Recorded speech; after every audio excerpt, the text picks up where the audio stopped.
Hi everyone, I'm Sofia Carlau, and this is my audience.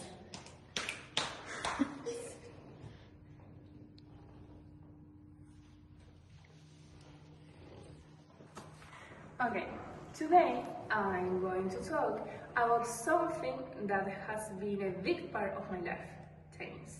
But not just tennis itself. I want to talk about what is so hard for women in Latin America to succeed in this sport and why this needs to change. I grew up in Argentina and I played tennis since I was a little girl, like my 6 years. I've met so many talented girls who could have gone far, but they had to stop playing because they simply couldn't afford to continue. Traveling to tournaments, playing for hotels, coaches, and equipment is just too expensive. Many families in Latin America don't have that kind of money and opportunities are very limited. So even when there's talent and passion, the dream often ends too early.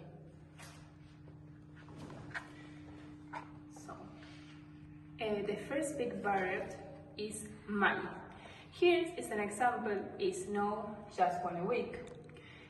There can be 6 professional women's tournaments in Europe, but only 1 in all Latin America, and usually it's Mexico. That means fewer change to earn ranked points, less experience and less income. And when you finally save money to travel abroad, the Argentine peso loses value every month. So what you save isn't enough anymore.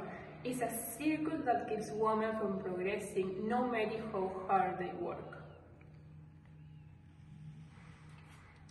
So the second big issue is the lack of sponsors and visibility. In Latin America, most female players don't get sponsorships and they reach the top 100 in the world.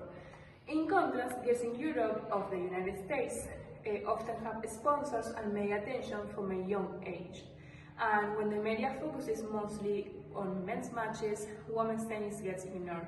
Only few names like Gabriela Sabatini or Naya Podoroska even became widely known.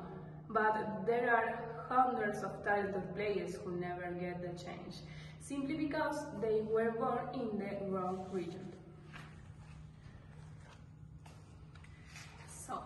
But things can change, and we've already seen it happen. Take Naya Podoroska, for example. She reached in the Roland Garros semifinals at age of 24, after years of financial struggle and training without sponsors. Her success gave hope to many young girls in Argentina. When girls see someone like them succeed, they start to believe they can too. Investing in women's tennis is not charity, it's opportunity. It builds equality, pride, and growth in our countries. So, Latin America women work just as hard as anyone else, maybe even harder, but they face more obstacles. We need more tournaments in our region, more sponsors who believe in female athletes, and more media covering women matches.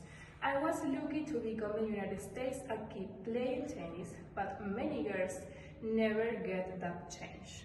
If we create more opportunities, we'll see more Latin America players shining at the top of the sport. Behind every girl holding a tennis racket, there's a dream worth believing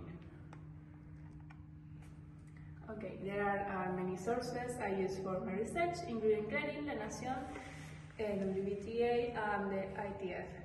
Thank you all so much for listening.